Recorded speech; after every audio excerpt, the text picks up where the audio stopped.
Yo, what's good, people, man? WUPs boys are back.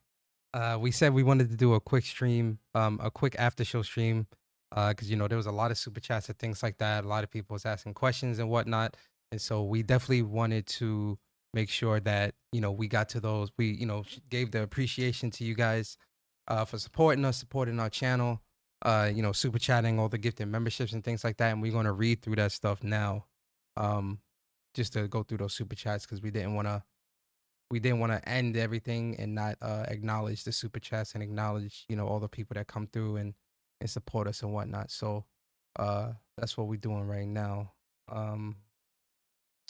What do I forgot where to go. Earn. Yeah, here we go. Here we go. Here we go. Here we go. Here we go, guys. How do I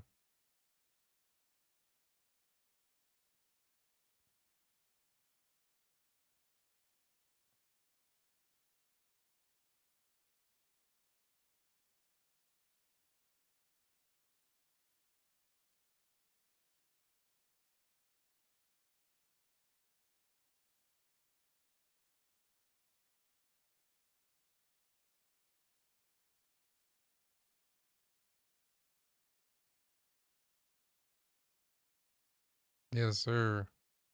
So big shout out to uh I am Cray, Vic. He says, Shawn, come back to PlayStation. We need your leadership.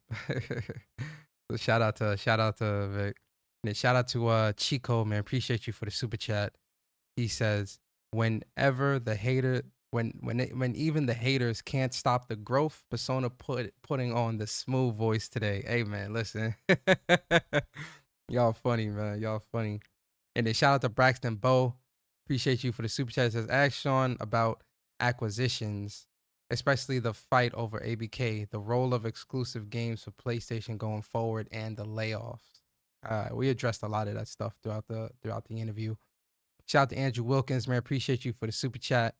And they said, shout out to Persona and Bari. Congrats to Layden for being successful at being the head of the best gaming brand ever.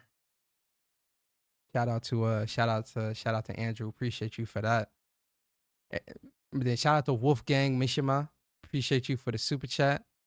Wolfgang says, good morning, WUPs. Good morning, Shawn Layden. Shout out to you, man. And then big shout out to Braxton Bow again for the super chat. It says, so Shawn is basically saying exclusivity still helps with platform differentiation.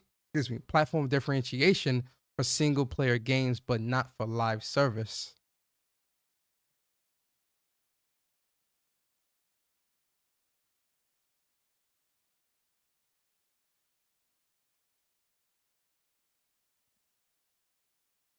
Mm-hmm.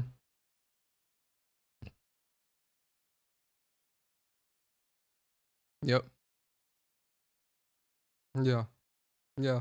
It was more so live service, which is something that Herman Hulse, when they were talking about putting games as a service games on PC, it's to have that bigger community, which makes sense.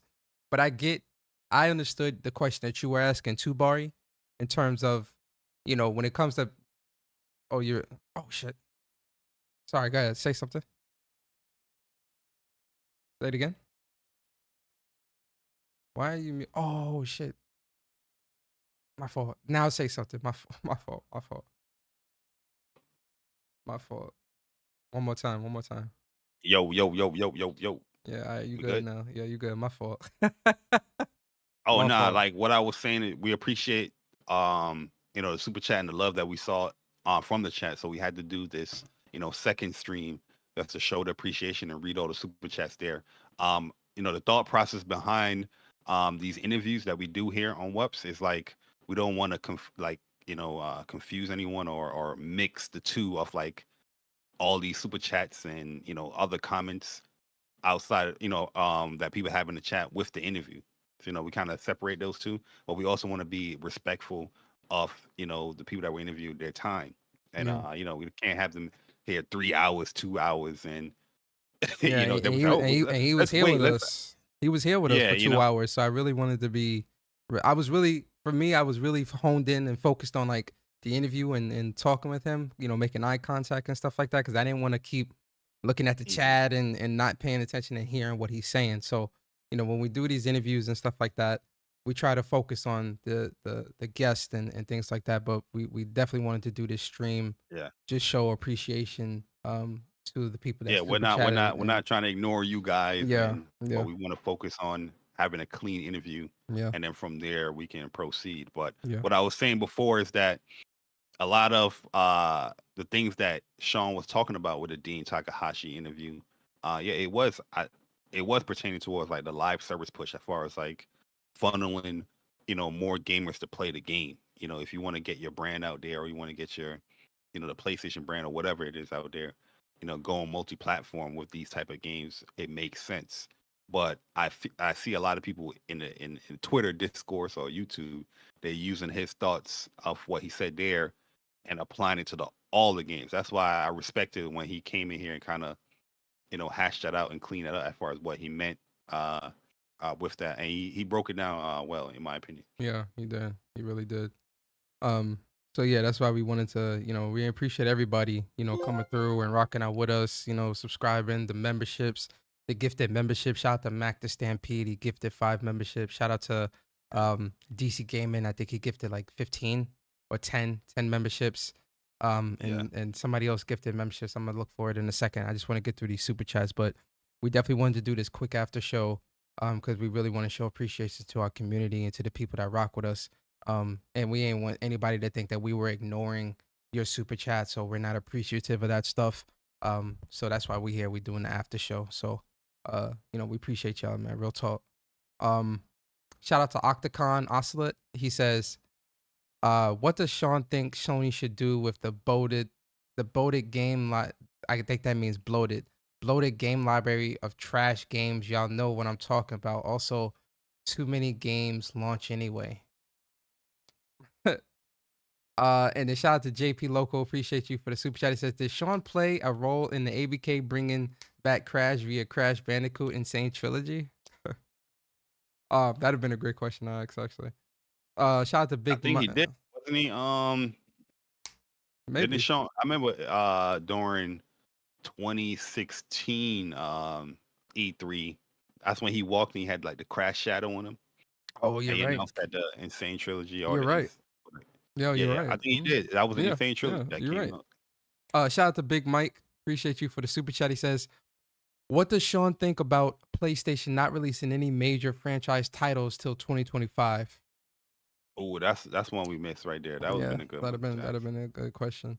Shout out to Slow Mo Black. I mean, shout out to Yeah, you always mess up slow mo names, yo. yo. Shout out to Slow Always. Mo Backslap, man. Appreciate you for the super chat.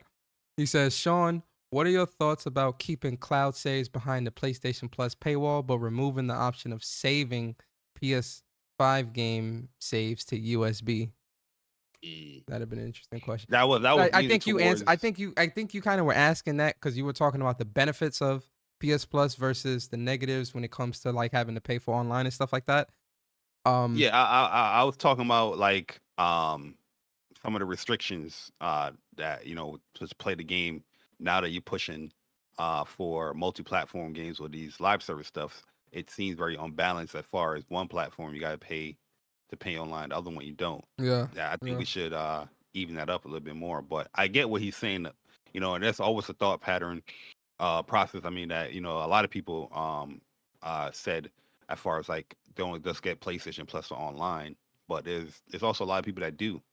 I feel like PlayStation Plus right now, the reason why it's so high is due to the online requirement, and I know if they would remove that, a lot of that stuff would dwindle. But me myself, yeah, I had PlayStation Plus for more than just online.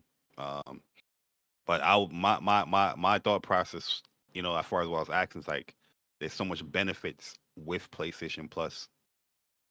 I feel like the online requirement can go away because you have all these aspects of these games offering, discounts, the trials, where now that you're pushing for live service games day and date with PlayStation and PC, it just makes the PlayStation side looks it looks as attractive as the PC side, as far as like less requirements to play the game. Mm-hmm.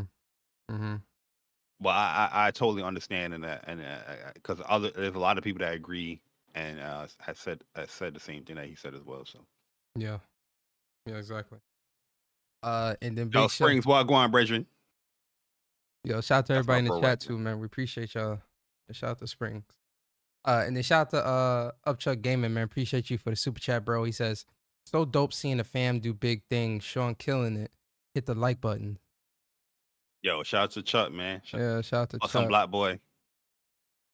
Yeah, shout out to Chuck, man. Shout out to Chuck. And then big shout out to Viper Reeps Corner. Appreciate you for the super chat. He said, what'd he say? The issue with Oh, what up? layoffs are that the cheaper labor is being kept and the experienced personnel are being let go. Man, so game might get worse. And then shout out to legendary Yobi. Yobi. He Shout out to said, Yobi. "Peace, love, life. Keep up the great work, gents. Appreciate you for the the $20 super chat. Appreciate you, bro. Yeah, appreciate Yobi. And then shout out to Plush X. Appreciate you for the super chat. They say, wow, what a pleasant exchange this has been. Also thoughtful and informative. It's a good Saturday morning. Appreciate you, Plush. And then Thank you, shout out Plush. to E Rice. Appreciate you for the super chat. E Rice said, great interview. What can Sony do to grow the PlayStation VR brand? PSVR 2 is still awesome. Yo, no cap, E Rice. I was definitely I wanted to ask about VR, but I was just looking at the time and I was just like, uh, maybe another time, Yeah, or yeah. maybe another 50 episodes. If he does come back on, Yeah. we'll get him on there. But yeah, it was definitely like something in the back of my mind to ask him because the whole funnel thing, it's a great point because that's what they kind of doing with VR2. We'll open it up to PC, where you can play PC VR games with PlayStation VR 2. So Mm-hmm. I wanted to ask him that because that does lead up to his funnel point, but it was going to be more of a conversation rather than as a question. But that's a good question, you guys. Yeah. I'm trying to find the member. Oh, I have the members here. The member stuff that they said. Okay, go ahead. I have it. Mm. So we have the memberships. Um, hold on, let me go back to 2 hours. Yo, we appreciate all the subscribe. I'm going to Streamlabs. Streamlabs have it up here. Okay. Stone, shout out to Stone with the 18 months of being a WUPs Nation member. Said good morning, y'all. Happy Saturday to my WUPs brothers, Mr. Layden and Chat. Appreciate that, Stone. And we have Stranded Ninja Gaming, 18 months, being a WUPs Nation member. Said good morning, PlayStation Nation. Shout out to the host, the esteemed guest, Shawn Layden. Let's get it, folks, and play that Final Fantasy VII Rebirth. Yes, Appreciate sir. it. Fire. And then DC Gaming, shout out to DC, gifted 10 memberships. Hey. And Brian East, Leach, Mac the Stampede, Franco Tech, Sergeant 12, Toolman, Theater Chef, Amon Ra, Jack Kane the Truth, all became members there. And then Jay Wright gifted 5 memberships where Hey. Outside Gaming Night, A Gaming 50, Kawasi, Daruham, Michael Mudarin, all became members. I think you got the Oscalot one. And then Mac the Stampede gifted 5 memberships where Hey. Mass Exodus, Leon Lionel, Amanda Pemberton, Marion's Crown, and Zach became members. Hey. And let me see. Oh, Cyber Dragon with a 22 months of being a WUPs Nation member said good morning. Good morning, chat mods. What's up, PlayStation Podcast and special guest Shawn Layden. And Dynamite J became a member. Hey, shout out to Dynamite Appreciate J. that. And I think that's where you left off at Plush, Also, right? yeah, And he writes. and shout out to JC. Appreciate you. 12 months as a member on the channel. He says, either of you get to try Stellar Blade last night? Yeah, I tried it. It's Yeah. it's on point. It's good. I played it for like 20 minutes and I stopped. I was like, I'm good here. I beat it. It felt good. Mm-hmm. The parry is one thing I was looking forward to. That And that felt perfect good. block. That perfect dodge. There's a perfect Oh, the dodge you dodge, get. I didn't get to the dodge part. Yo, that the combat, because like at first, it seems pretty. I don't want to say basic Like because tutorial. yeah, it's a tutorial, so you're not really going to get a whole lot out of that. But there is a point in the game when you get further in the demo where you start unlocking like a lot of different moves and stuff like that. First off, the music in this game is incredible. I don't want to talk about it too much because the demo's not officially out, so we really weren't a lot really supposed to be playing this. So I'm not gonna really divulge too much, but the combat is definitely very, very layered. But once the game officially comes out, we're gonna definitely break it down and talk about it and really give our thoughts. But this game is really gonna be something special. Especially the opening with that story and how they had it set up. That right there is gonna get you like really, really like, yo, what's going on? So Yeah. yeah, it's really good. I'm assuming that we'll probably get the demo next week after, or something like that. It- It has to be there's like definitely, probably a next week thing. yeah, next week for sure, or probably the week after. I don't think we'll have to wait much too long to really officially play it. Um, and then big shout out to Let's Geek Out. Appreciate you for the super chat. They say shout out to you guys. Keep up the awesome work. God bless and much love. Appreciate you, man. Real talk. And then Yo, shout out to appreciate it, man. JRO49. Appreciate you becoming a member of the WUPs Nation. We appreciate you. Real talk. And yo, so guys, let us know, man. How'd you guys like the interview? Was the interview good? Did me and Barry do a good job? Let us know. We definitely want to know, for sure. But it was great. It's always great to sit down with Shawn and um, talk with Yeah, him and give I our like thoughts. talking with Shawn, man, because I like his approach to answering some of the questions. Uh like he gives his opinion from a generalistic point of view as far as the industry itself. And yeah, I do like that. I mean, we're more like what's up PlayStation, Mm-hmm. but I do still like the fact that he makes it industry wide. And the way how he angles and position himself to answer the questions is like that on the fly. Mm-hmm. Because I don't think we sent him none of these questions. He's answering these like on the fly. Yeah. Or did you send him a little preview of it? Nah, I only sent him like a gist of like some of the stuff we talk about. I didn't actually send him the Yeah. questions, like the actual questions. It's just like he only wanted like just a gist of like what would be some of the topics we'd be talking about. So that's what I sent him. But yeah, I think with Shawn, man, he's a very down to earth person. Very honest and he's very insightful. When it comes to the industry and a lot of the stuff that he has been exposed to through his career thus far. And Yeah. his analogy game is on point, man. The things that he was like kind of tying Makes in sense. to make it Yeah. make sense was like really, really on point. I was like, damn, bro, like the one we talking about, the pot maker in Japan. Hmm. Yo, that and tying that to like game development, I was like, yo, that makes sense, man. Like that makes a lot of sense when you put it in that type of perspective. Um, so yeah, it's always a great conversation having Shawn on. And me and Barry, we love doing these types of interviews and talking with people. Like this is definitely something that again, we're gonna be doing a lot more of, especially this year. We're trying to speak to more industry people and stuff like that. So, um, shout out to Cops Oh, Jet. and like yeah, we didn't make it like super known at that interview, but we are going to be heading to PAX East later this month. That was like one of our special announcements that we wanted to make. Um, so yeah, like we'll disclose more information as far as like next week, podcast and talk about that more.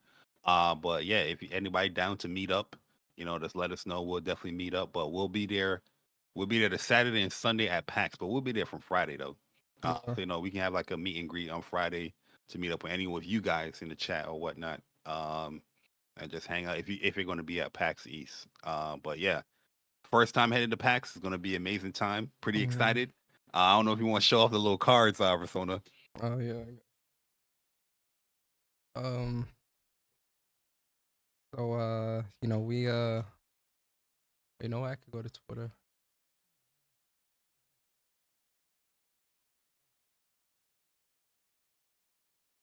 So, you know, me and Barry, man, we going out there. We going out there on a mission.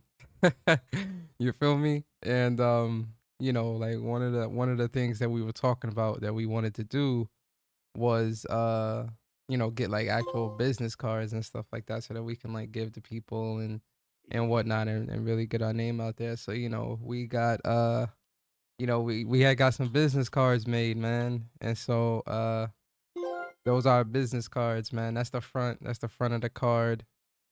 And that's the back. That's the back of the card. And you know, so you know, don't be surprised, man. We handing these out, man. Some of the industry folks, man. We trying to, you know, whups out there. We trying to get out there, you know. So it's gonna be a fun time. I'm gonna throw them like Gambit. Charge your card. Yeah, man. Yeah, so it's gonna be a fun. It's gonna be a fun time. You know, just networking, talking to devs. You know, meeting like-minded people and playing games and you know, seeing some of the stuff that they have there. I'm really excited, you know, and then the merch, you know, I'm a merch guy. So, you know, if they got some cool pins or something that's PAX exclusive, your boy might grab that up. You understand? So Yo, Boston, I ain't gonna hold you. I'm there for the burger. It's been a long time since I've been in Boston. I don't really remember it because most of the times I've been kind of drunk. Oh, I'm keeping it a stack. But yo, if you got a good burger over there, let me know. Cause I'm down for a good burger. yo, facts. So, you know, we're gonna be having a lot of fun, man, and a lot of great things. And then, you know, like I say, yo, it's travel season. So me and Bari, it's a couple places we're going to this year. That we really gonna be Definitely going having to some fun. Vegas in Yeah, we're July going, yeah, for Vegas Evo. to Evo, and then Yeah, I June mean Summer Game Fest. We're gonna be June. there as We well. definitely going. We waiting for Summer Game Fest. You know, tickets to go live so we can head over there and meet up with Jeff Keighley. Yes, sir. And see all our Cali compadres. Yes, You know sir. what I mean? Yes, So sir. It's gonna be fun. 2024 is definitely going to be a defining moment for what's up PlayStation. Hopefully in a positive light. Yep. And yeah, man, Yo, can't one wait. other thing that I really appreciate that Shawn said too, man, because you know it's really easy. Um, it's really easy for people to put us in a box, Barry, and put us into the box of, oh well, you know, these are just console warring fanboys, toxicity, and all these other That's why I things. said what I said. Yeah, which is not what me and Bari are. We've said that a number of times, but you know, Shawn. I mean that when I say Shawn is a friend of the show. Like Shawn does watch our show, like he does. He does watch it, and you know him, you know, saying that, you know, definitely, you know, someone of that kind of caliber, you know, at that level, you know, saying that it's like, yo, like that's undisputable. You know, like you can't dispute that. You feel me? And even people that watch our show regularly and really listen to what me and Bari say and talk about, and really support us. I mean, y'all know as well, but you know, it's really easy for people who may see like a clip or something, or you know, somebody may make a negative video about us or whatever, that people tend to say, "Oh, well, okay, well, I saw this other video about you that said that you are toxic and fanboy, so I'm gonna believe that." And it's like, but that's not the truth, you know. Mhm. Is as animated as Miyabari can be at times, as raw as Miyabari can be at times, as uh high energy, high octane, whatever you want to call it. Me and Bari, we always try to remain as respectful as possible, even with the things that we disagree with when it comes to gaming, or people and their gaming opinions or topics or whatever. We always try to Unless maintain unless that you respect. ain't playing Final Fantasy VII Rebirth. If you ain't playing Final Fantasy VII Rebirth, all disrespect goes towards you now. You know, we crack jokes and stuff like that, but you know, we raw. We're not robotic, man. We're not afraid to give you guys our true thoughts and feelings when it comes to something that we may disagree with when it comes to gaming, especially with PlayStation. You feel me? Um, so you know, we do appreciate, you know, Shawn reaffirming that, and obviously the folks in the chat that rock out with us and really watch our content. You know, we appreciate that with y'all as well, man. Like, you know, supporting us and rocking out with us, man. Real talk. Yo, real talk, man. We see a lot of people sharing the stream out too. We appreciate that. Mm-hmm. You know, a lot of people resubscribing or subscribing for the first time. We appreciate that. Um, like yeah, we've been doing this for almost 4 years now. With What's Up PlayStation, and yeah, you know, me and Persona, we had a vision when it comes to this stuff, and you know, we've seen that pan out a little bit more and more as the years progress, and you know, having people like Shawn on the show that come on, you know, Colin Moriarty, um, Mystic you know, Ryan. yeah, Mystic Ryan, Jeff Grubb. You know, we really appreciate that. You know, from people in the community as well. You know, I mean, Chase Money came on here. Yo, listen, I'm a big Chase Money fan. Chase Money came on here. You know, what I mean, bless us up. You know, shout out to Chuck and Dre. They came on here. Yep. Genki, Yep. and hopefully more. You know, like probably get Zuby on one of these days. Mm-hmm. My bro Vic and Court. You know, Yep. get them on one of these days. Shout out to Stone. Stone came on here as well. So yeah, there's a lot of people that do rock with us, and we appreciate that. Mm-hmm. And for those people that don't really know us like that, and you know, came on the show or you know commented it or make a super chat, we appreciate you. You know, giving us the opportunity just to, you know, bless your airwaves, your eardrums, real quick. You know what I mean? So thank you. Yo, real talk, man. Um, Shout out to Cobb Sanity. Appreciate you. 6 months as a member of the WUPs Nation. Said, I caught the last hour. Going to watch the beginning later. Cool, man. Appreciate it. Hope you enjoy. Yo, Yo, time shout went out. fast on that, Yeah, man. I 2 didn't hours. know. Yo, I looked if at I the didn't look clock. at the clock, bro, I did not think we was like, yo, damn. I was like I twelve looked at thirty the something. clock and I saw it was 12:30. I was like, oh nah, we gotta get this. We gotta get out of here, man. That's crazy. Like No, that's almost how you 2 know hours. a convo flowing. Yeah. Cause yo, like me and Persona, we had our questions. You know, obviously we know how to, you know, go with the flow. When it comes to like, because you know, we have our questions worded, we have our questions like lined up a certain way, and going off of what Persona asks, I will go for that. Going off of what I ask, he go for that, and it makes a good flowing conversation with Mm-hmm. it. Mm-hmm. And I think we do that really well when we do interviews. Yeah. Yeah. So yeah, the time definitely went went And I fast, already knew, like, bro. because really I only had 4 questions and Bari had like 4 or 5 questions. So, but and Yeah, it's funny because I had like six. me and Bari, we were talking behind the scenes, like, like earlier this week. It was like, I already know, like, even though we got four, like, between both of us, we got like not almost 10 questions. I already know it's not just going to be strict to these 10 questions. It's going to be follow ups. It's going to be a conversation. And, when we do interviews, we don't want it to be robotic, like, oh, question, question, question. No, we want it to be a conversation, and Seamless. flow very seamlessly and be, uh, you know, just smooth, Gotta adapt. Gotta Yeah. adapt out here, man. Yo, but big shout out to MJ. Appreciate you for the super chat. MJ says, shout out to you guys for a dope interview. Appreciate you, MJ, coming through. Shout out to MJ, And then man. shout out to Damien. Appreciate you. 22 months as a member on the channel. Damien says, you two gents are doing big things. God's going to open doors no man can close and shut some that no man can open. Yo, Congrats and thanks. continue to be great. Thank you, Damien. That means a lot to us, man. Honestly, thank you for supporting Yo, us and appreciate rocking it, out with Damien, us, man. man. And then shout out to Meek Gamer. Appreciate you. 8 months as a member on the channel. Says, great job, fellas. Proud to be a part of the WUPs Nation. Hit the like button, y'all. Shout out to Meek. Shout out to everybody, man. What Stone say? Sir. What Milk and Magnesia say? If you don't have haters, then you aren't doing it right. That's a fact, Stone. That's a fact. That's a fact. Shout out to That's Milk real and facts. Magnesia. But yeah, that was all the super chats, all the messages and stuff like that. Like I said, we didn't want to end. We didn't want to go into a new week and not acknowledge the super chats and the people that supported us and subscribe and the memberships and stuff like that. So we wanted to do this show real quick and a quick after show just to kind of talk about that stuff or whatever. We had a whole show outline, but we're gonna say that for next week. Yo, You that's a feel me? lot of news too. Yes, a I lot. mean, there was something we can just talk about real quick on here. All right, My go bad, ahead. Persona. FF? Oh, we Yeah, can wait final. there. Yeah, there it is. Yeah, Final Fantasy impressions. The deviation news. Uh, All right, so we could do Final Fantasy impressions, deviation news, and we already talked about Celeblade a little bit.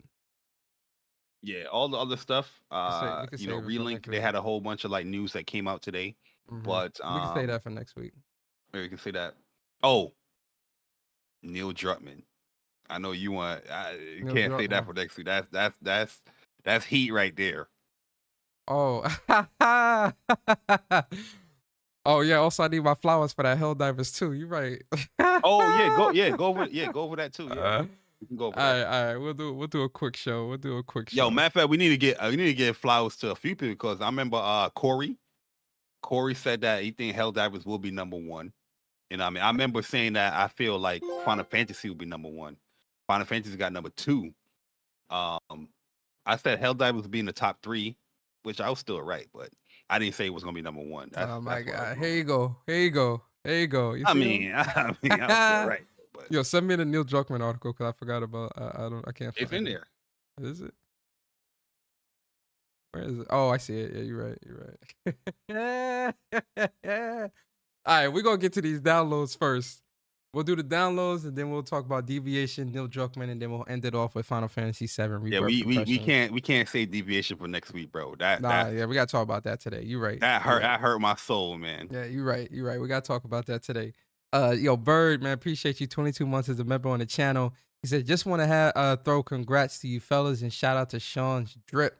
Yo, shout out to you, Bird, man. Yeah, Shawn was fire. Shawn was on point, man. He was on point. I was like, yo. He letting y'all know, like, yeah, man. Hey, listen, yo, facts. That was a flex, boy. The best studio in the industry right now. I did that. Yo, shout out to my boy Shawn, man. All right, you know, let me get. All right, so let's get into it, man. Let's get into it, ladies and gents, because I need Bari to come to the front of the congregation. Bro, I didn't take it. There you go. Yes, you did. Yes, I'm gonna give you your flowers, but I did not take no L. Yes, you did. I don't know what y'all doing. Yes, you did. Yes, you did. What L did I take? Let me set it up. All right, there you go. Hey, yo, listen. I need Bari to come to the front of the congregation because the man doubted me. I'm the one that got that set that I put it in motion. And I love Final Fantasy VII Rebirth, one of my favorite games of all time, man, right now. It's definitely my game of the year. But I was like, yo, looking at the trajectory of that Helldivers 2, I said, listen, bro, that thing might be number one. He said, I can see it being top three. I said, I think it's going to be number one. Nah, you ain't say number one. You see what I mean with this guy? I'm telling you, you ain't say number one. But all right, let's get into it, though. So PlayStation did release their February 2024 top downloads, PlayStation Store top downloads, right? And yo, this list it's really looking exactly how we both really predicted. Like, all jokes aside, like how we both really predicted how it was going to be. So Helldivers 2 is number one in both US, Canada, and EU. Listen, man, this game is steaming right now. It's caliente. You understand? This game is really and apparently the game, don't quote me on this, guys, but I think the game is around 10 million copies sold, or close to it. There's no official word on sales yet, but here's another thing that I want to talk about too. Real quick, Helldivers don't have a physical release. Yes, right? It does. Yeah, it does. Yeah. It does. Yeah. Okay. Bari, I wanna, because Shawn not here no more. Shawn, mute us real quick, because we're gonna go down a little. We're gonna go down the road real quick. Bari, PlayStation supporting first party titles. There was a lot of people saying there was certain people in the community that was saying that PC was carrying this game.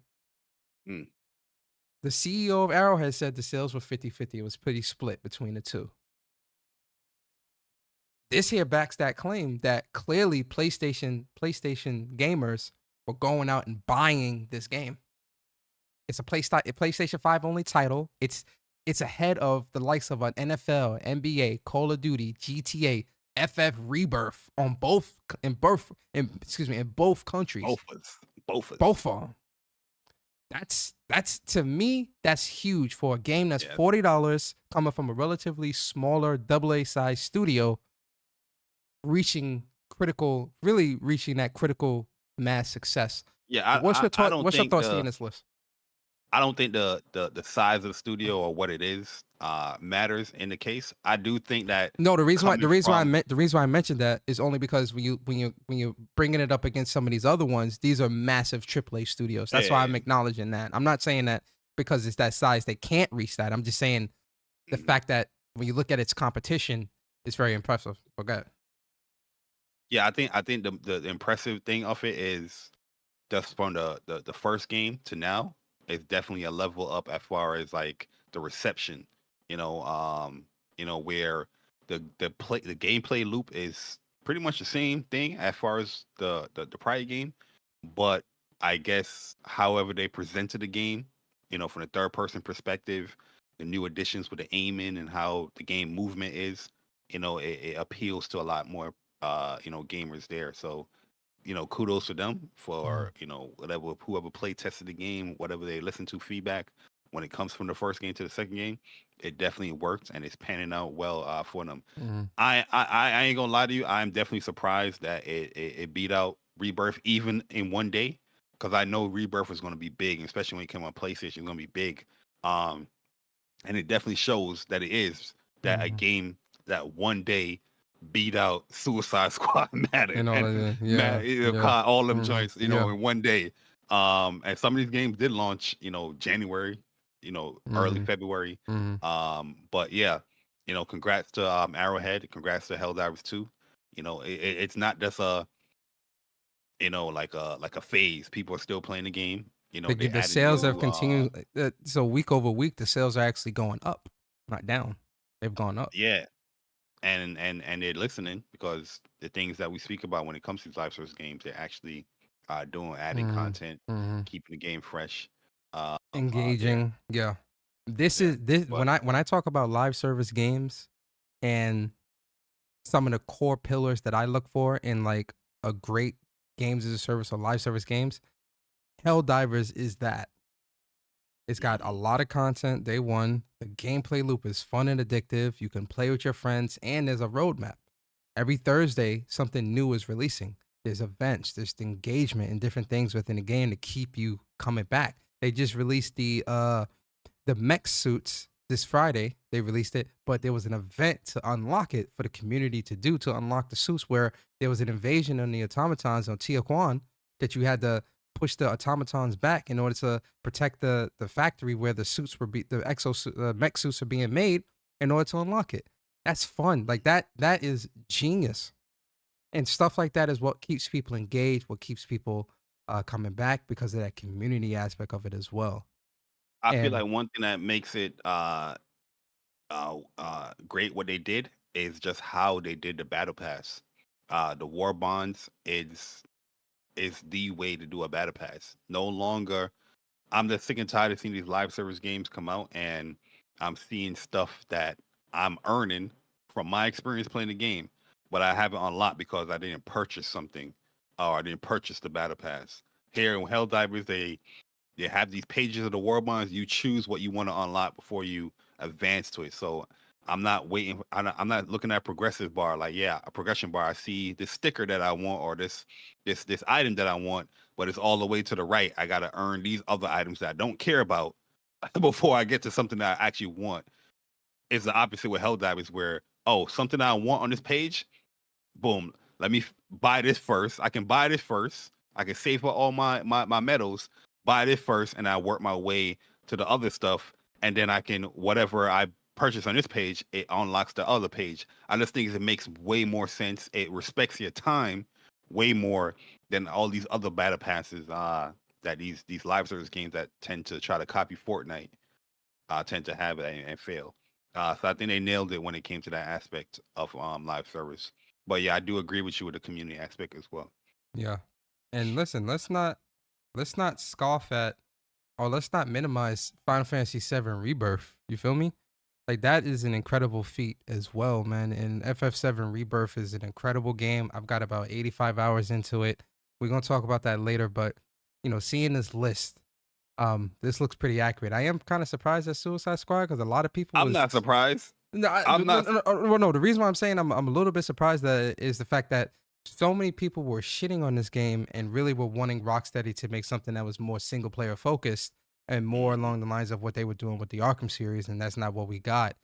I thought that this game wasn't going to reach that level in making top 3 in US. So that's why I'm saying I'm surprised a little bit. But then, when you look at it now, the game is the drop off when it comes to Suicide Squad is double digits and it's bad. So I'm surprised with Skull and Bones. I'm surprised with Poppy Playtime. I don't even know what that is. I'm surprised to see Tomb Raider on the US side, below top 10. On the EU side, I'm like, okay, fourth, fifth place. That's because Tomb Raider is pretty popular. But I know I purchased the remaster, but I haven't, obviously I'm not going to start it yet, or even touch it, yet. And I am disappointed I had no platinum trophy in there. But yeah, Suicide Squad, Suicide Squad from the pre-orders went up, and even when the game released, it was like top 1, top 2, top 3. Hey, yo, I'm sorry to cut you. Yo. Hey, yo, look, bro. Go look. When you get a chance, scroll down Matt Piscus Tell Us Twitter. Oh, Matty P? Yeah, later. Oh, man. Wait, what happened? You'll see. Just keep scroll. Just look at it. You'll see. Just look at some of the tweets.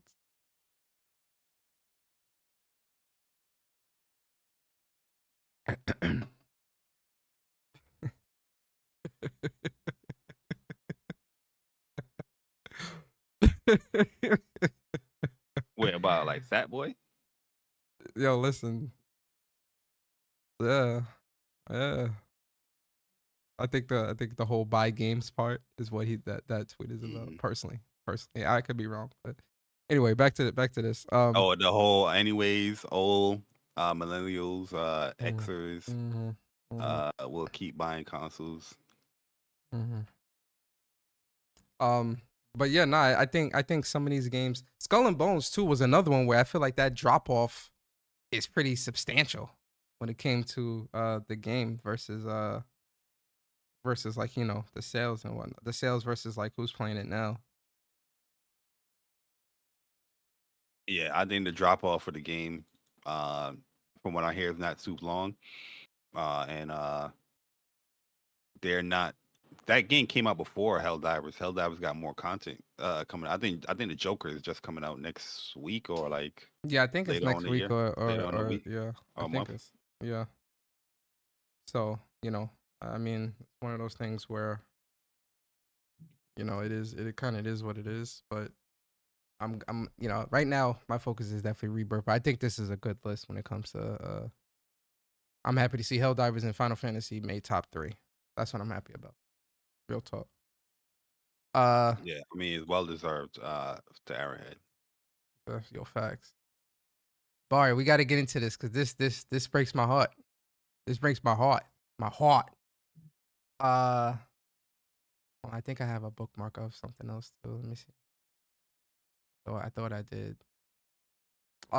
So Barry, we got to talk about Deviation, man, because Deviation has shut down.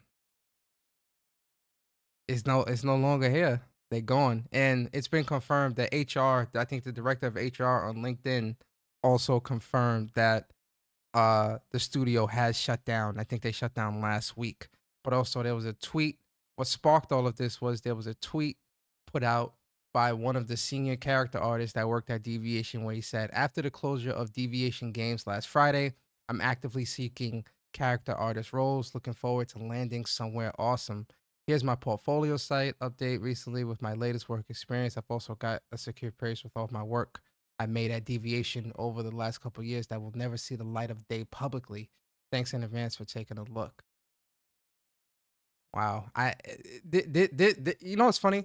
This goes back to what I was saying when the question that I asked Shawn when it comes to the roadmaps and knowing what's coming next, and why I use the example of Naughty Dog, but Deviation is the same thing, right?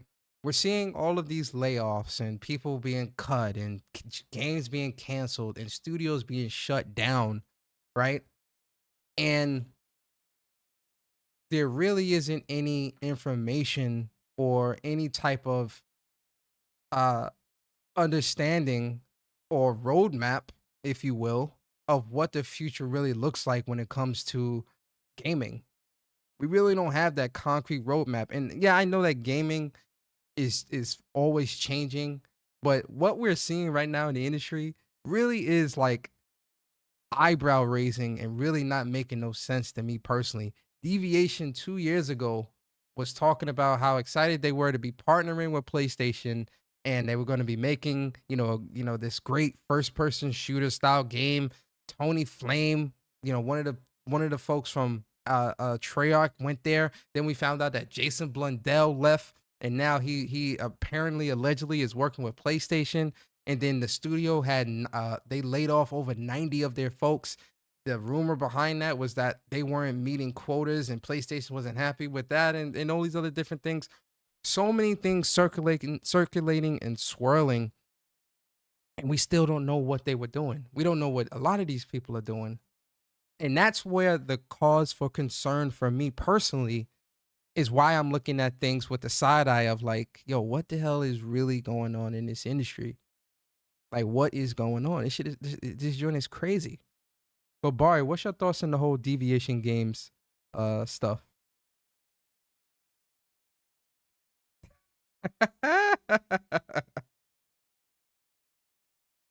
I remember when I saw this news of PlayStation partnering with Deviation Games, the former developers and leaders of Treyarch. Treyarch is one of my favorite studios when it pertains to Call of Duty. When I saw this news, I was like, "What?" I was floored, especially how I felt from 2019 with all these Call of Duty games coming out. I was just like, I don't know if they're going down the right direction with Call of Duty, man. It's not as fun as it used to be. Score streaks is boring. Gameplay, gunplay, not as exciting. Map design, boring. Now they free from the shackles. They have their own studio. PlayStation Freedom will have a great and comparable shooter that's coming out. And I put out a tweet where it was a Star Wars tweet, where you know what I mean? It was like help. I put like help me, Deviation Games. You're my only hope. With Leia, and she was messaging with R2D2, and then the message is like, "Help me, Obi-Wan Kenobi. You're my only hope." I took out Obi-Wan Kenobi and put Deviation there. Waited, waited, waited. We saw pictures. Deviation. They was having parties. They had DualSense controllers on their walls. I mean, we here on What's Up PlayStation, we was like, speculating like, yo, if this acquisition that's coming down the pipeline, is this something that they're going to acquire? That's what it looked like at first because of all the stuff we were Yeah, seeing at the studios and whatnot. yeah, and we haven't heard anything. Then we heard about PlayStation purchasing Haven. Then they purchased Firewalk, but out of the three, they never purchased Well, Deviation. no, we thought that because remember at first when they did purchase Haven and Firewalk, we thought Deviation was next because Yeah. the writing was on the wall literally. But then the news that had came out after the fact was the layoffs and how PlayStation wasn't Mhm. happy with them not meeting milestones or meeting deadlines or whatever. That was the rumor. And now they're shutting down. Jason Blundell gone. It just wasn't a Jason good look. Blundell leaving was a huge red flag for me Yeah, because that yeah. was like He the was a cornerstone co-founder. in my opinion. It was him Yeah. and what's his name that were co-founders of the studio. You got a co-founder leaving. That's Mhm. very spooky to me. But we had great news with like Tony Flame coming on there. Oh, it was like another studio he was on there. No, No, Tony Flame. Tony Flame was yeah. I He- think he was a part of Deviation, something Yeah, like that, yeah, or yeah. He they joined brought him on. Deviation. He joined. Yeah. So like seeing this news is hugely disappointing for me because I was looking forward to seeing what they're saying making. And this is the part that I dislike. It's like I agree, and I get the analogy that Shawn was making. Where you having a project and you're just not pleased with it and you're scrapping it. But we see that here, and the studio's gone as well. You know what I mean? And as the gamer, the fan that's looking forward to it, don't know what they're making.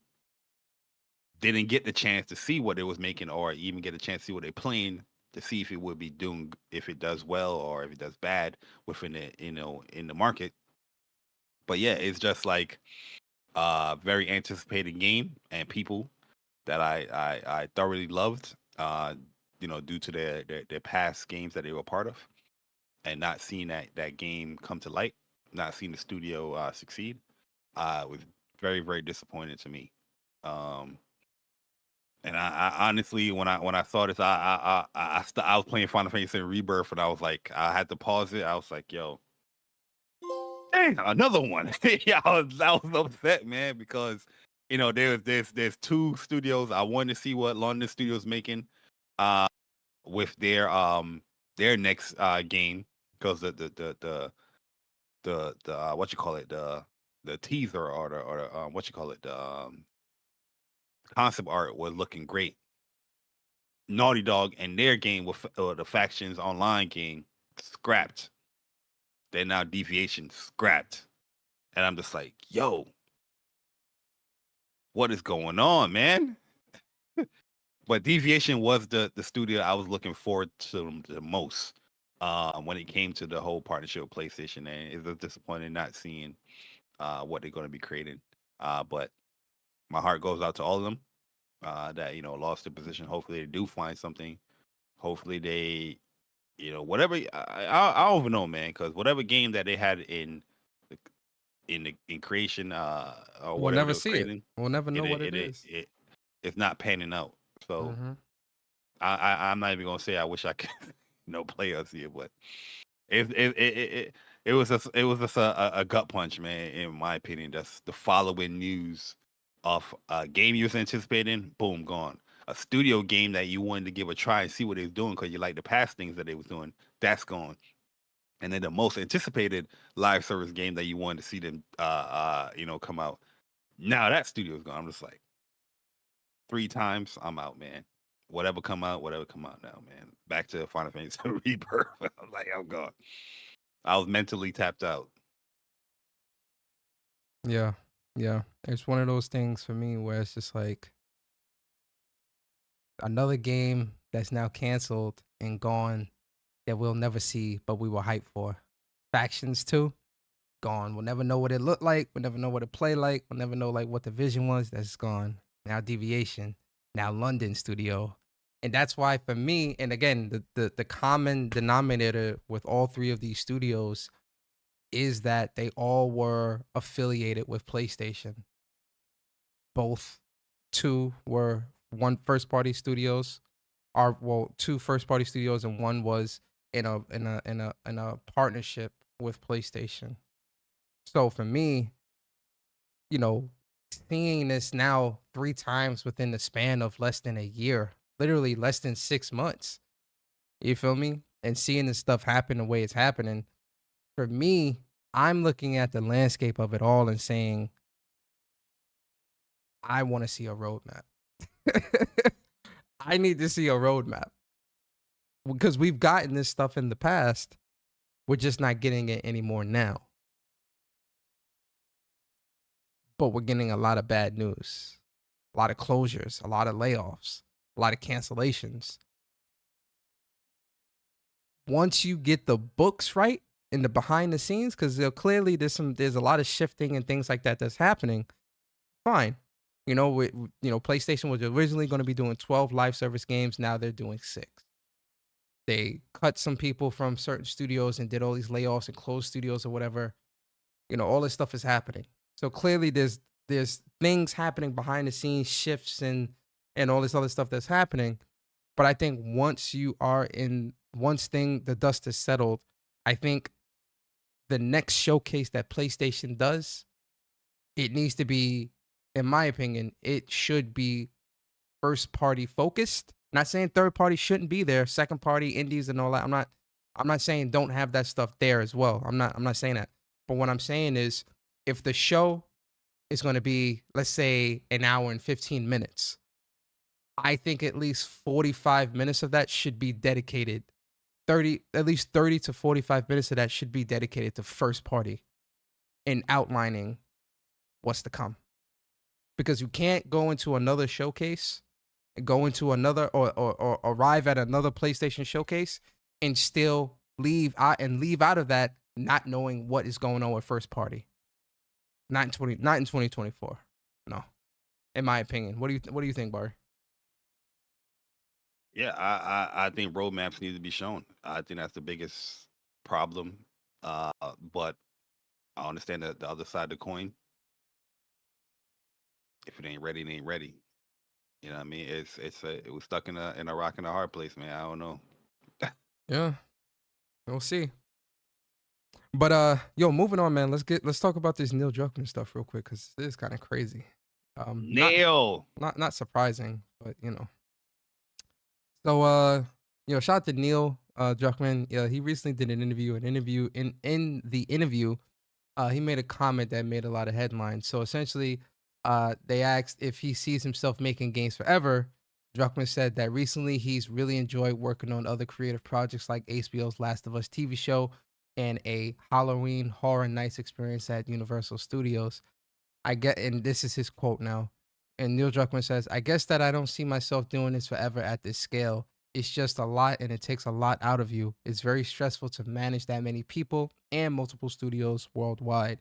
So so you were talking about how you're entering this new phase in life where your kids are number one, and I'm in a similar place where my kids are number one. And I know that, especially my daughter, she's now 13, and I feel like life is pulling her away from me. I know that time is limited, so it's very precious to me, and I don't want to waste it when they do want to spend time with me, and that's number one. Yeah, so I'm just at the point in my life where it's like you start looking at what's the end game here? When is it time to call it? Yo, I respect that. Yeah, I I respect that. respect the hell out of that. Like, um, I do feel that his hands is in a lot of pots.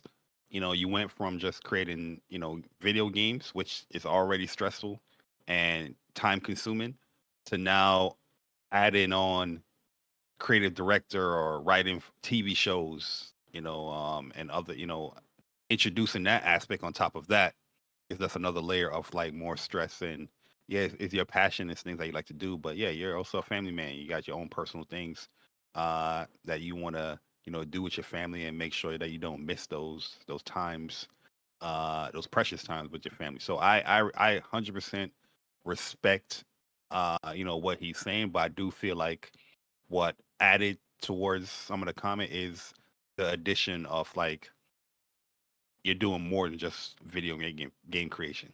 And Mhm. not only that, you make some of the best video games that's out there, and you strive to achieve greatness that the prior game had, even more with the next game that you're making. So yeah, I've heard from many developers many times that we've spoken to, how video games can be very stressful, within the 4, 5, 6 year span. We've seen, developers, they look young, their hair is whatever color that they were, color that they had when they were young, and now they came out with that game, they grade up, what I mean? Yeah, Grade yeah. the Gray beard beard and the and all that. hair, Yeah, you know what I mean? yeah, I'm like, yeah. I remember looking at Corey Balrog. Is it Balrog? Yeah. Balrog. Uh Balrog. Barlog, when they was doing the whole God of War thing. And I'm looking in going into God of War. I'm like, damn, Corey look young. I'm like, yeah, boy, look young, man. Like, woo. You can't believe he been in the game for that long. And then Mhm. the end of that, he grayed up. I was like, Yeah. yo, the And stress and on and that and boy, that's only man. like 4 years.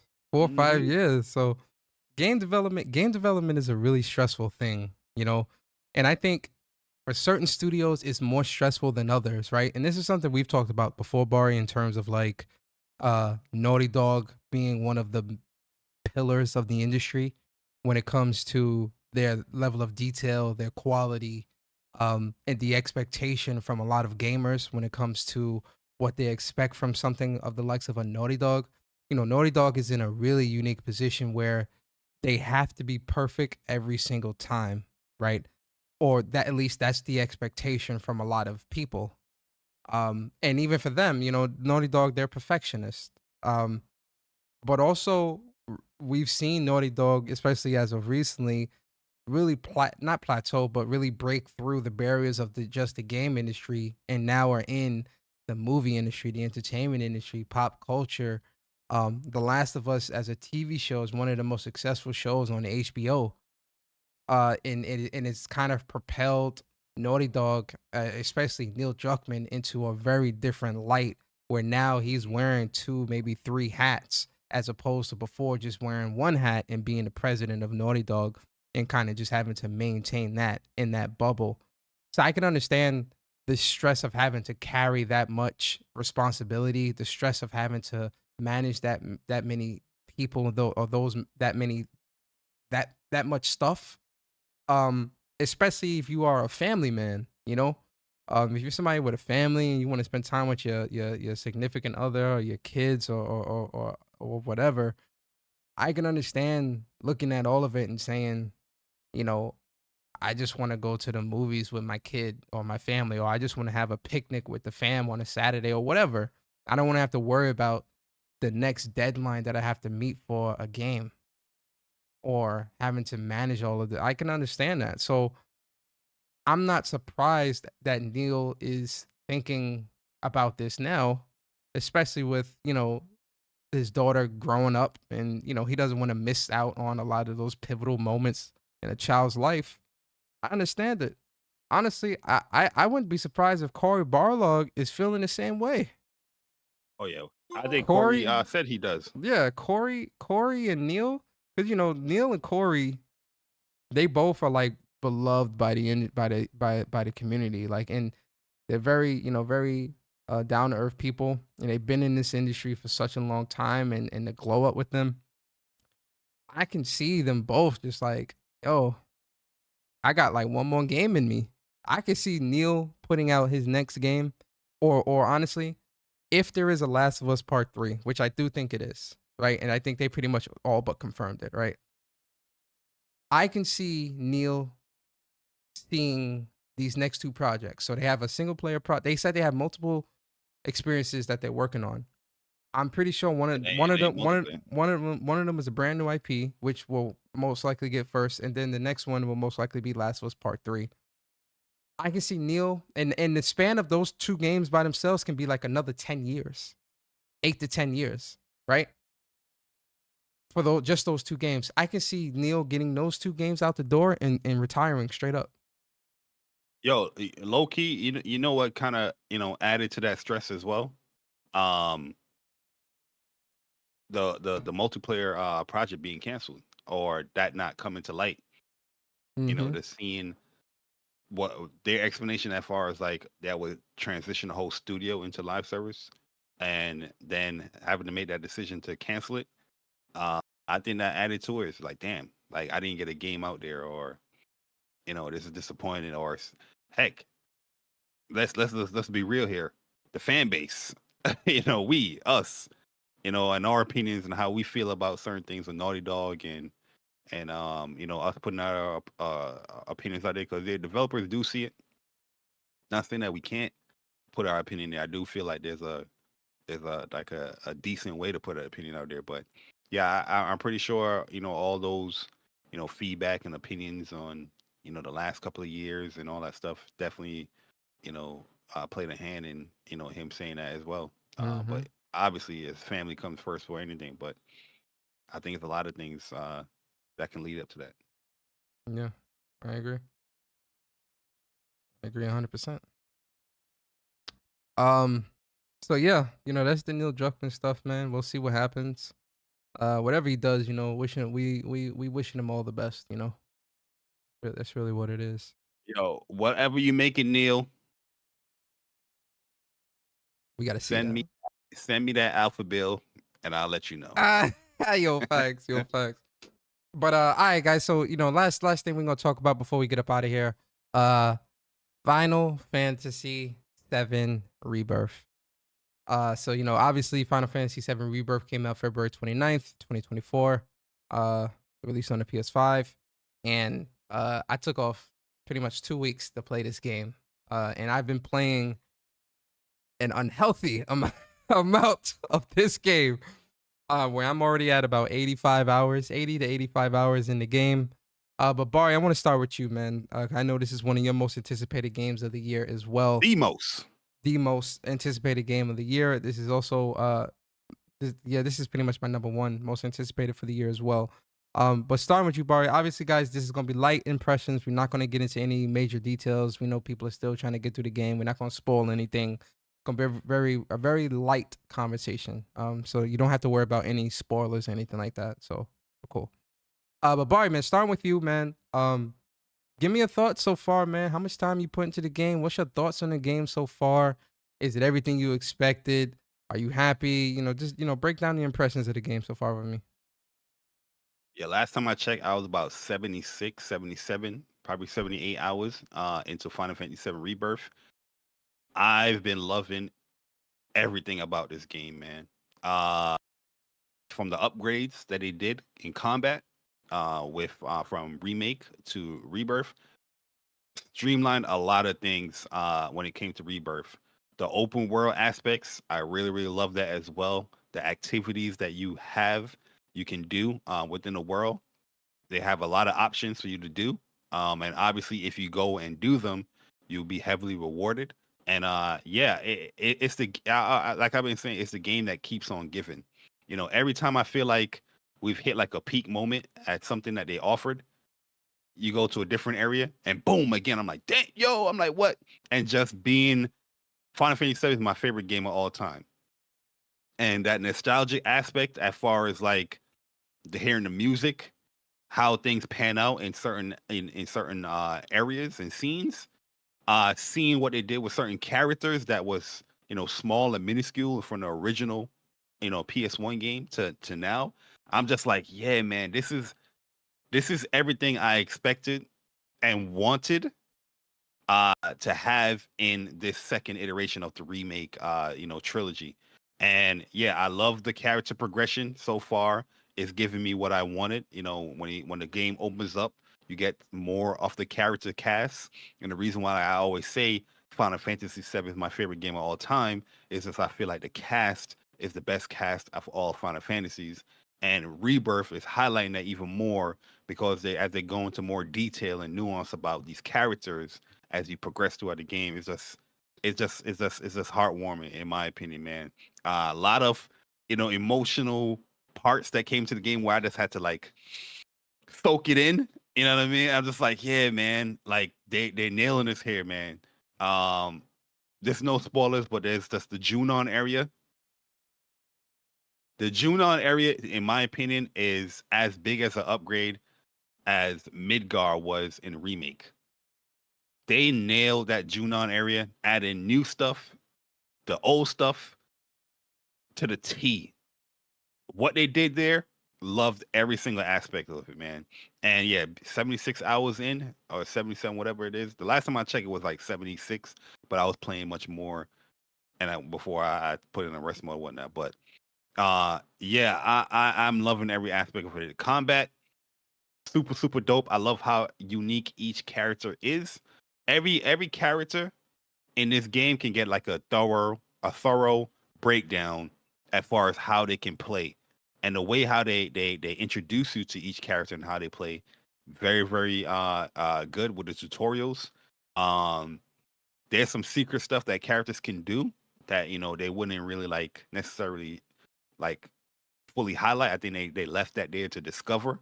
But yeah, there's a lot of stuff that I want to show people. I'm just waiting a little bit because I know people's getting upset with the boss battles and the Queen's Blood. Oh my God, Queen's Blood, man. Yo, one thing they're nailing here: remake, intermission, rebirth are these mini games, man. Yo, oh my I God, the I can mini play games these are mini games crazy. all goddamn day, man. There's They could times they where could make they could make entire games out of a lot of these mini games, man. It's crazy. yo, big facts, bro. Because there's times I will beat the mini game, or let's just stay the Queen's Blood. I will beat the partner in Queen's Blood. I'm like, all right, cool. But I will redo it because I'm like, yeah, I know I can do better, or I can just get a better score, or I just want to play them again and get a new strategy. And I'm like, yeah, this is a fun game, man. Whoever is at Square Enix creating these mini games, yo, I love to you, man, because yo, you have created an addictive, fun ass game, and I definitely want to see what you Queen's can do Blood. with that. Queen's Blood is definitely like Yu-Gi-Oh turned up to 10. It's crazy. Yeah, yo, you got to be strategic with it. Yeah. There's certain moves now that later on, as you play other people in Queen's Blood, you can't be playing them how you play them, when you was at level 1. Yeah. Now that you're like a Blood Knight or whatnot, it's like, Yo, Blood and with Knight. Queen's Blood, there's a nice story. There's a Yeah, story, there's a dope story. Yeah, yeah. They really thought of everything when it came to a lot of these mini games where like they have their own sub stories within it, which is really dope. In terms of Queen's Blood, like Queen's Blood is definitely, I'm addicted to that joint, man. It's fun. I got like 5 different builds. I gotta redo my builds though, because now that I'm fighting tougher people, my old build's not working no more. So I'm like, all right, let me. I gotta change some stuff up and stuff like the that. deck that I built for getting into Blood Knight level 5, that's been my deck, and yo, it's been yo, bro. I'm talking about. There's one match I have up. It's like 40 something to 0. I'm just washing them up, yo. And I'm Yeah, like, yo, this might be the. Obviously, we're gonna see once we get to high level, but I'm like, this right here, it might be my deck, right? It's my 3rd deck that I created. yeah. But yeah, It's a new deck that mini I'm working games on fun. now. Yeah. Go ahead. My fault. Continue. The thing is, why I love about it is like they add a lot and give you a lot to do within the world, but it's never forced upon you. Um, a lot of stuff is optional. Obviously, it makes sense for you to do the stuff because you get rewards, or you get like more in depth within the story. But yeah, I've been thoroughly loving Final Fantasy VII Rebirth. Like, it's everything I wanted, everything I expected, and it even surpassed my expectations as far as how seamless and how everything's moved. There's things I want to talk about, but I can't because it's just early super impressions that we don't want to spoil nobody. But things prior from the previous game, or even the OG game that I applied here, they done a wonderful job here, man. And yeah, I'll have my impressions later on. And obviously when we beat the game, we'll have our WUPs reviews. But right now, this is peak right now for me. In 2024, that's even this generation from what I'm playing, and it's not stop. Like I said, where I feel like it hits this moment, I get to a new area or a new segment, and it's hitting it again, and it's hitting it even more. I'm like, yeah, I'm loving Rebirth, man. They did a wonderful job here. Yeah, the same thing for me, man. Rebirth was definitely a game that is really, one of my most anticipated game of the year, and again, a game that I'm really enjoying. It's crazy too because like where I'm at in the game, um, like the game just keeps expanding and expanding and expanding and expanding and expanding, and there's certain moments in the game where I'm just like, wow, like they really thought of everything when it comes to this section of the game and how they expanded it. The mini games are fun. The combat is so methodical now, man. Like when with the synergy abilities, man, and the powers you can get from those synergy abilities and synergy skills, it's so methodical. It's methodical as hell, man. And it really opens up a new layer of combat when it Yo, comes to synergies your does approach it's to open up the game. It definitely does. enemies. Um, the world itself, yo, I gotta talk about this music, man. The music in this game is, I would even argue it rivals that of Final Fantasy 16 with Soken. In I my really opinion, would, I really I would like it more. put this ahead of that, and I love the hell out of 16 music. This music, especially a lot of the new tracks that they got, incredible. Listen, the gold saucer, absolutely incredible. The Mhm. exploration in the world, in all the worlds that you go, in all the areas that you go into, it I don't I find it hard pressed for somebody to be less than like 40 or 50 hours in this game by the end of completion. If you're doing at least, even if you're doing half of the stuff in these worlds, it's so much. And there's so much story behind it, and so much lore, and so much it's a lot here, man. I really love Final Fantasy VII Rebirth, and I'm gonna be honest. In terms of RPGs, this is the RPG of the year for me. Yeah, It, this this this is the this RPG of game, the year. yeah, like the builds, the party stuff that they added on here, the synergy skill and abilities, it it it's just a nice addition and a nice layer to the combat. Like where if you want to excel or even go further, you can with some of these stuff, man. And it's just like, yo, there's so many times where I'm just like, I got to mix and match this person. Oh, I'm about to fight this enemy in this area. Oh, I got to Mm, mix and match this person. And it's mm, just like, yeah, man. Yeah, you have your favorites that you're gonna love, but there's certain things like with synergy wise and skills that they can do. It's just like, you know what, this person's more advantageous here in this situation. So let me use them here. And yeah, I love that aspect of the game, man. mm. Cloud is still the best. Yeah, Cloud and all my teams, And Cloud is always on all my And teams. listen, I'm gonna show y'all why Cloud is the best. Cloud is God tier in this goddamn game. Yo, for what they did to Cloud. Y'all can't do aerial combat in remake, bro, Yo, bro. They they you could live in the air in this bro, game. they buffed the hell out of Cloud, bro. Yeah, He is OP, yeah, yeah, OP, yes. Yeah, they craziness, did. yo. But Yeah. I'm gonna show y'all some crazy stuff with Cloud, yo. Like, All my teams, Cloud is there. Cloud is is not the on is none of my team. Only person I haven't used yet is Kate Sif. Yo, I'm not going to talk about Kasif, but I'm going to talk about Kasif.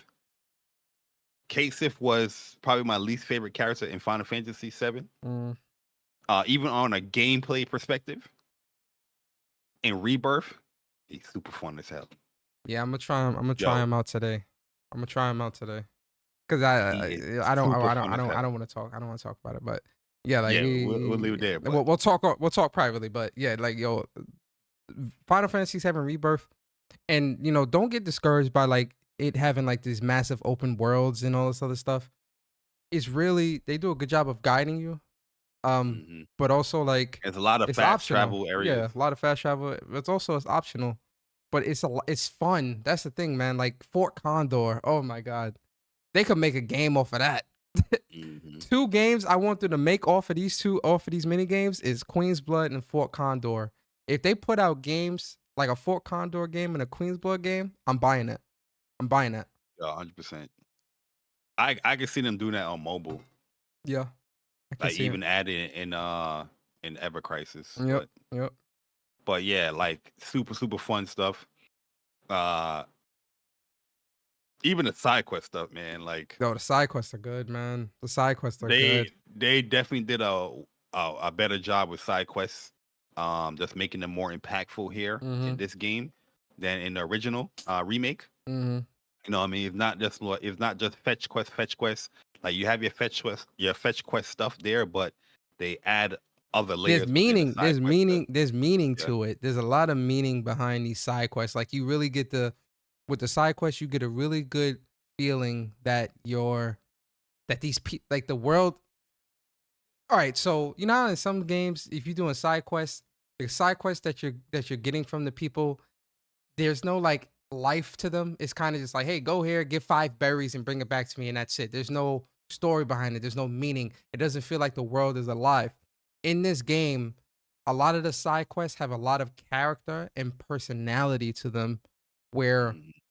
the characters have that you're helping have meaning, and they do a good job of conveying that meaning and how important these characters are in the world, and where they fit in the world, and the significance behind why you're doing this. It's really on point. I love it.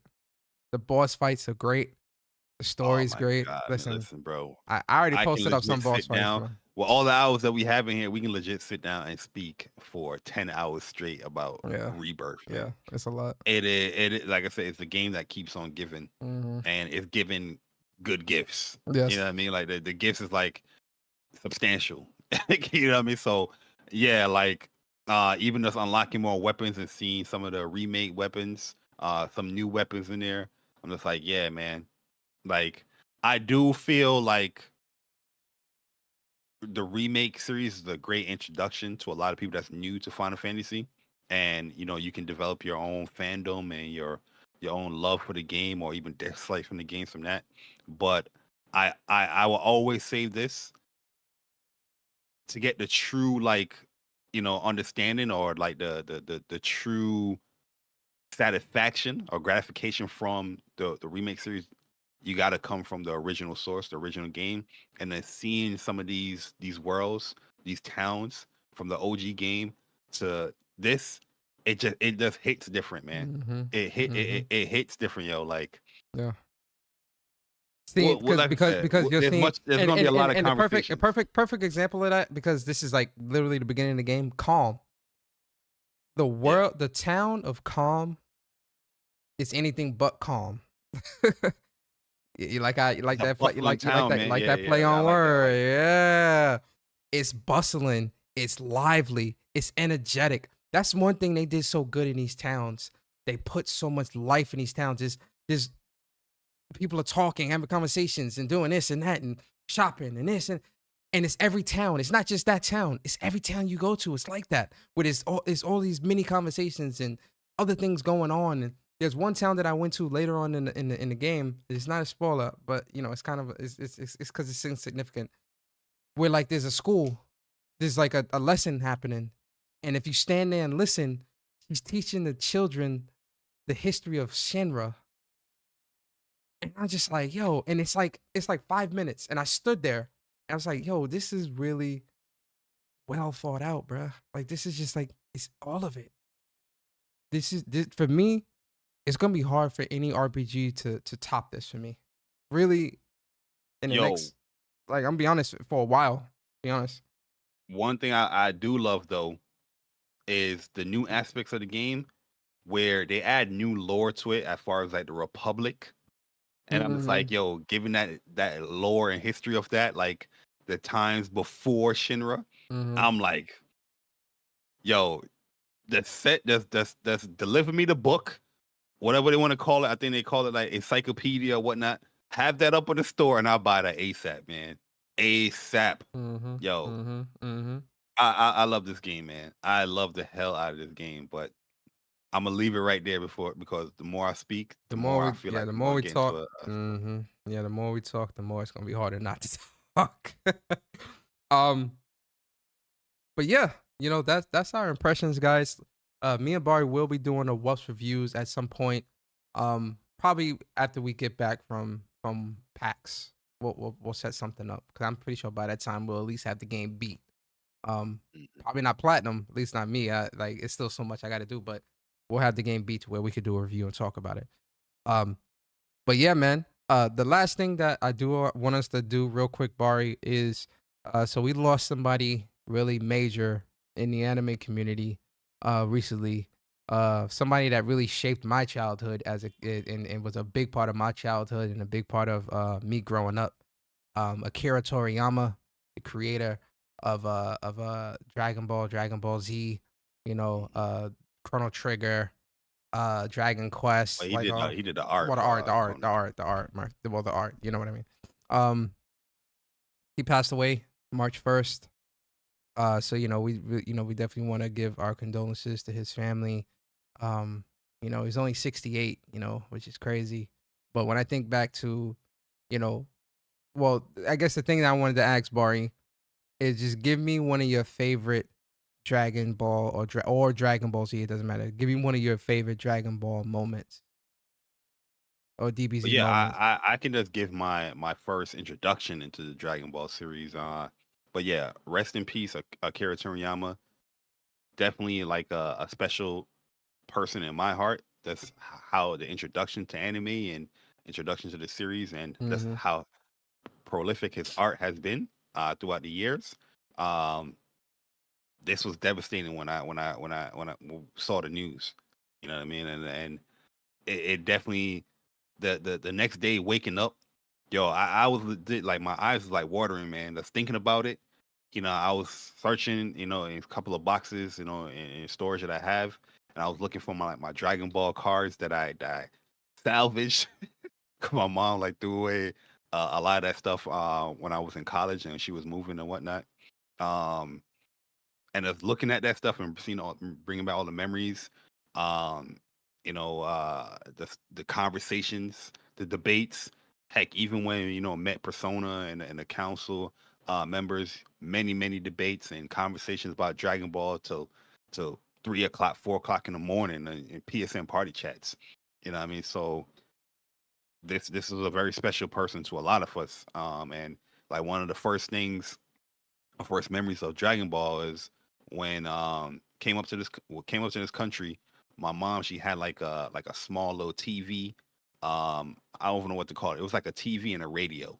It was mixed together, and I used to put the TV, like I used to watch it on the kitchen table, and I remember it had like a little wheel to to get to the channels, and I was scrolling, and sometimes you got to find a little perfect spot to get to the channel, and I was scrolling, and I found this. I was calling it cartoon. I didn't call them anime back then. I was calling them cartoons, and I scrolling. I saw Dragon Ball. It's like 1990. Saw Dragon Ball on the TV, and it came on a specific time. I remember the time it was coming on. I was like, okay, I didn't catch it when it started up, but I remember, when I caught it when it started up, and it's like Dragon Ball, it going, Goku, he's gonna show you, he's the strongest kid alive. Yo, that joke used to get me hyped. So just watching whatever Dragon Ball I could watch, but in school when I was talking about Dragon Ball, at the time, this like I said, this early '90s, people was like, yeah, but you're not watching Dragon Ball Z, and I'm like, Dragon Ball Z. I ain't had we had cable then, so there was times I was missing out on the beginning of Dragon Ball Z and all that.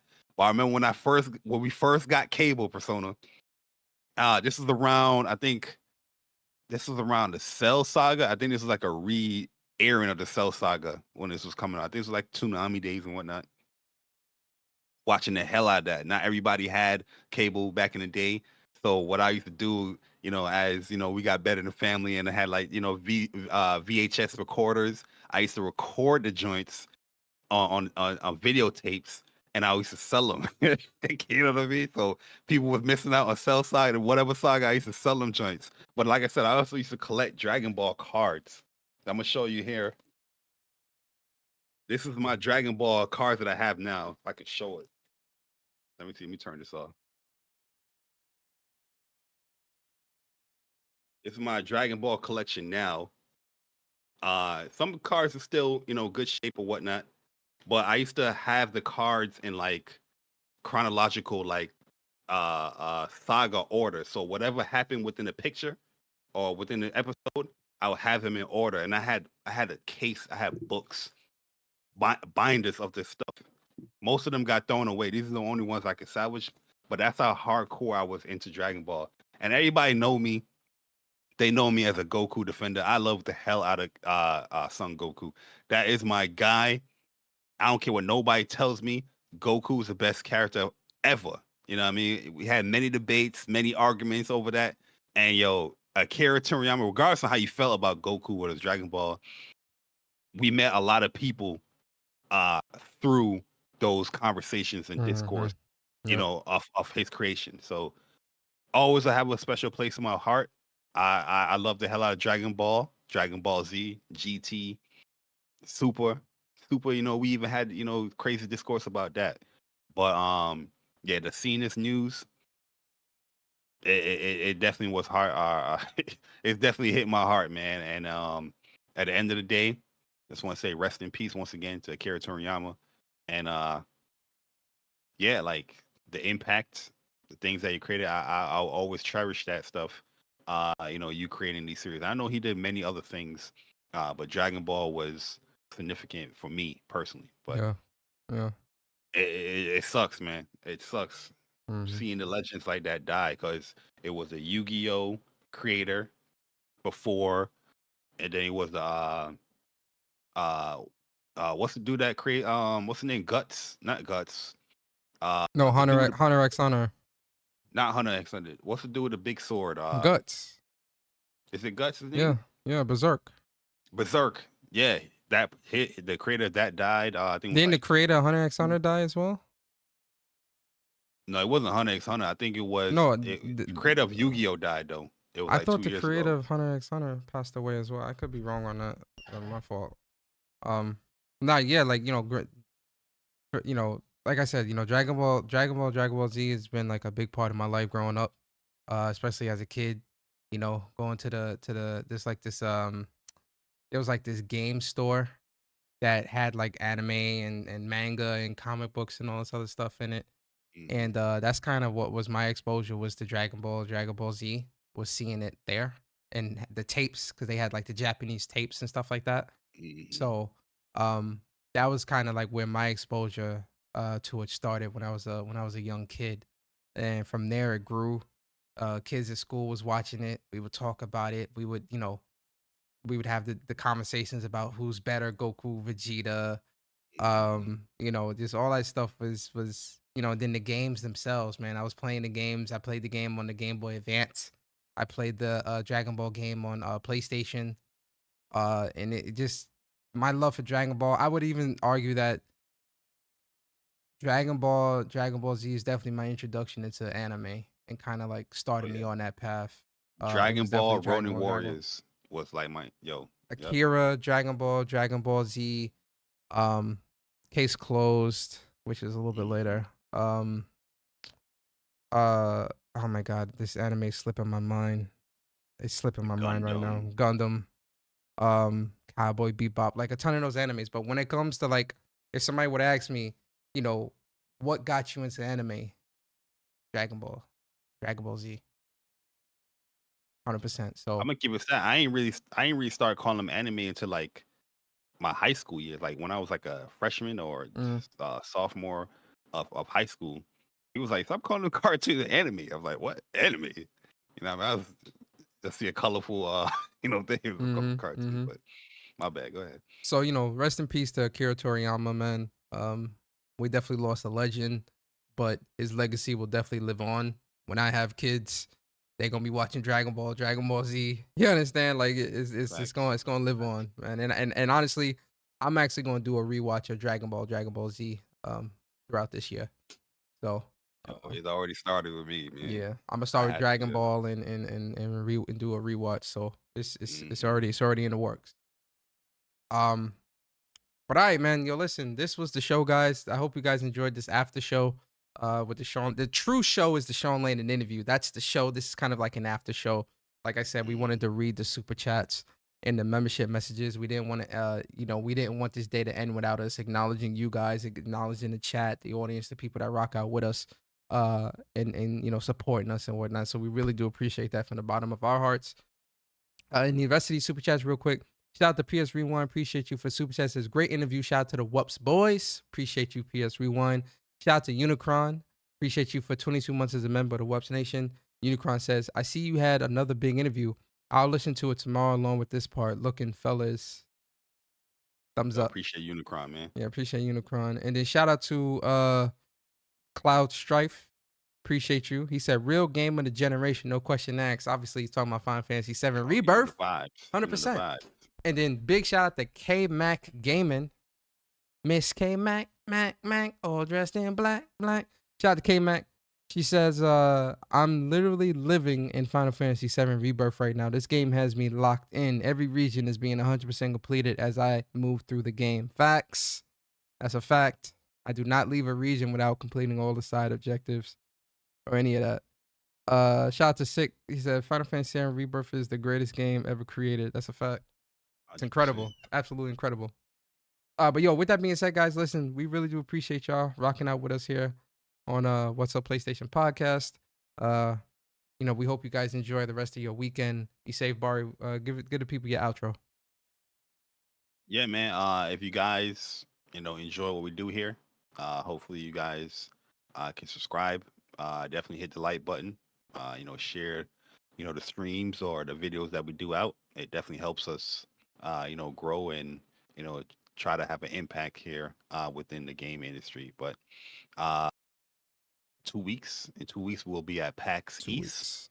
So we'll have a show next week, but the following weekend, the 22nd weekend, we'll be me and Persona will be in Boston for PAX East 2024, and yeah, we're looking to meet up and have some fun, play some games, speaking to people in the industry or people in the community, and having a good burger.